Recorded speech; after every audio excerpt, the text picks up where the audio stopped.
प्रिय विद्यार्थियों, laws of chemical combination का अब मैं 5वां लॉ बताने जा रहा हूं और इस लॉ को कहा जाता है Gay Lussac law of combining volume of gases. ये नाम ही जो रिफ्लेक्ट कर रहा है कि इस लॉ को जो सबसे पहले किसने दिया था, गिलशक एक साइंटिस्ट थे, उन्होंने दिया था। फिर यहाँ पे देखिए लिखा है कि कंबाइनिंग वॉल्यूम ऑफ गैसेज, यानी कि यहाँ पे गैस के वॉल्यूम के साथ रिलेशन है। यहाँ पे एक बात ध्यान देने की जरूरत है कि जो वॉल्यूम होता है किसी भी गैस का, ये डायरेक्टली जो किस पर डिपेंड करता है, number of moles per depend करता है। नंबर ऑफ मोल्स को स्मॉल n से रिप्रेजेंट करते हैं, इस पर डिपेंड करेगा डायरेक्टली।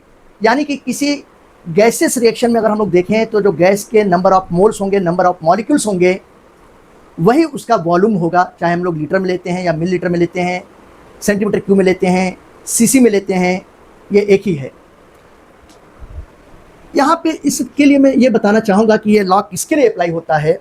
ये लॉ अप्लाई होता है only for gases chemical equation.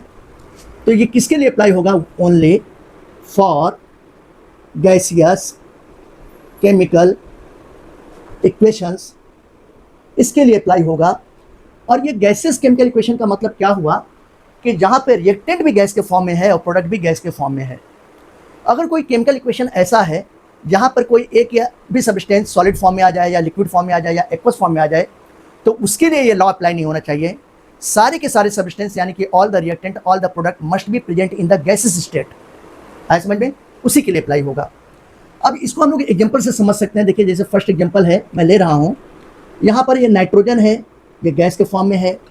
Hydrogen के साथ रिएक्ट करता है, ये भी गैस के फॉर्म में है। ये दोनों आपस में रिएक्ट करके किसका फॉर्मेशन करते हैं? अमोनिया का फॉर्मेशन करते हैं, ये भी गैसेस प्रोडक्ट है। अब अगर मैं यहाँ पर इसके मोल की बात करता हूँ कि इसके कितने मोल हैं, मोल मतलब एक मॉलिक्यूल आप समझ लीजिए। तो जब यहाँ पर कुछ नहीं लिखा है तो ये 1 मोल है। यहाँ पे कितने हो गए? ये 3 मोल्स हो गए। यहाँ पे 2 लिखा है तो ये कितने हो गए? 2 मोल्स हो गए। अब अगर यहाँ पर हम लोग रेशियो देखते हैं तो रिएक्टेंट 1:3 के फॉर्म में प्रेजेंट है, प्रोडक्ट कितने हैं? 2 मोल्स है तो 2 फॉर्म में है। तो यानी कि यहाँ पर रेशियो कितना होगा? 1:3:2 होगा। ये 1:3:2 ये simple whole number ratio by volume कहलाएगा। तो इस इक्वेशन के लिए 1:3:2 ये क्या है? ये simple whole number ratio by volume है, क्योंकि अब हम लोग वॉल्यूम लिखे हैं।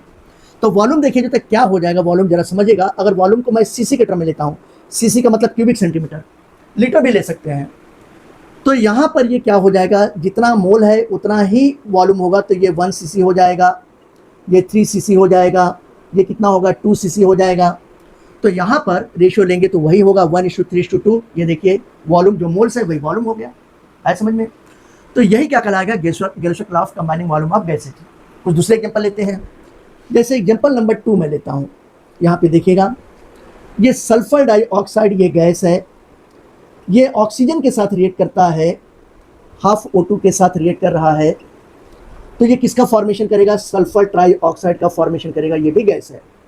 आइए इस केमिकल इक्वेशन को हम लोग सिंपल स्टोइकोमेट्रिक फॉर्म में कन्वर्ट कर लेते हैं, जहाँ पर मोल्स होल नंबर के फॉर्म में। यहाँ पे चूंकि फ्रैक्शन है, अगर मैं यहाँ पे पूरे इक्वेशन में 2 से मल्टीप्लाई कर दूं तो इसी इक्वेशन को लिख सकता हूँ 2SO2 plus O2, it gives 2SO3।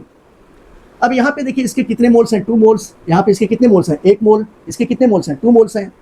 तो अगर मैं वॉल्यूम की बात करता हूँ तो वॉल्यूम जो कितना हो जाएगा? 2 cc हो जाएगा।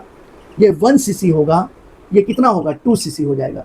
तो ऐसी कंडीशन में अगर इनका वॉल्यूम का रेशियो लेते हैं तो वॉल्यूम का रेशियो कितना हो जाएगा? 2:1:2 हो जाएगा।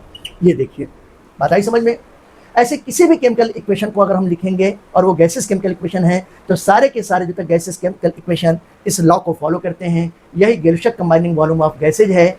इस लॉ में कहा गया कि सभी जो तक गैसेस केमिकल इक्वेशन में जो सब्सटेंसेस प्रेजेंट होते हैं, रिएक्टेंट और प्रोडक्ट प्रेजेंट होते हैं, वो एक दूसरे से simple whole number ratio by volume present होते हैं। इस तरीके से दोनों एग्जांपल से आपको ये बात समझ में आ गई होगी। Okay, thank you for watching my video.